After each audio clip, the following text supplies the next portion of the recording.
श्री सुंदरलाल बहुगुणा जी बचपन से ही 13 वर्ष की आयु से ही पर्यावरण के लिए काम करने लगे थे। आगे फिर उन्होंने पढ़ाई भी की, डिग्रियां भी प्राप्त की, वो सब हुआ, लेकिन उनका जीवन उसी के लिए समर्पित। चिपको आंदोलन में शामिल हो गए थे। उस समय चिपको आंदोलन के अंतर्गत जो लोग रक्षित वनों में वृक्ष काटने जाते थे तो वहाँ के लोग उन वृक्षों से चिपक जाते थे कि नहीं, पहले हम कटेंगे तब वृक्ष काटना। इसको चिपको आंदोलन कहते थे। तो वो चिपको आंदोलन में रहे और फिर उन्होंने पूरा जीवन उसी में लगाया। और चूँकि प्रकृति के पक्ष में बात कर रहे थे तो उनका जीवन भी प्राकृतिक था और उसका उन्हें लाभ मिला। पूर्ण स्वस्थ रहे शरीर से अंत तक और पूरी आयु पाई और अंत तक स्वस्थ रहे। जाने का तो फिर कोई बहाना बनता है, तो जो बन गया, लेकिन वो उसमें रहे। और वो उनकी विशेषता थी, बहुत विनम्र थे, बड़े धीमे से अपनी बात कहते थे। शांति कुंज भी कई बार आए, गुरुदेव के पास ही बैठे बात करते थे। पर्यावरण के नाते उन्होंने टेहरी डैम का विरोध किया था। उससे उन लोग उनसे कुछ नाराज़ भी हो गए थे।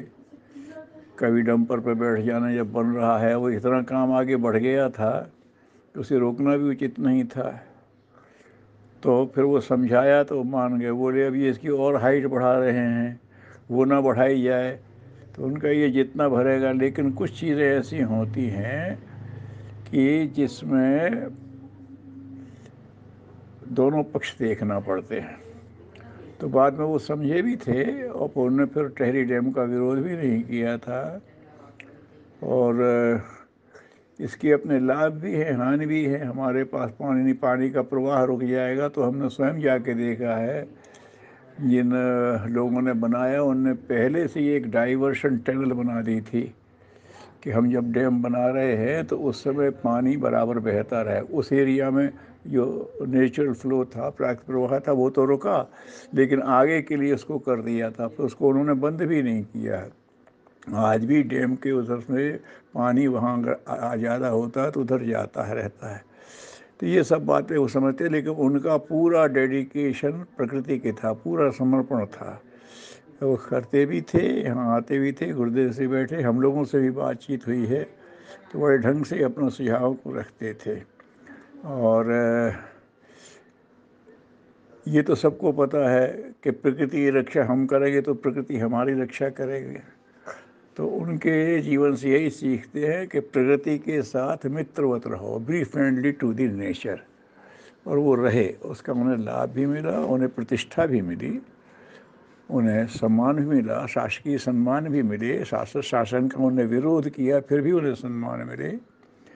तो एक अपने अच्छे उद्देश्य के लिए दृढ़ रहना, अपनी मजबूती छोड़ना नहीं, लेकिन बातचीत के लिए खुले रहना और विनम्रता से अपनी बात रखते रहना, ये बहुगुणा जी की विशेषताएं थी।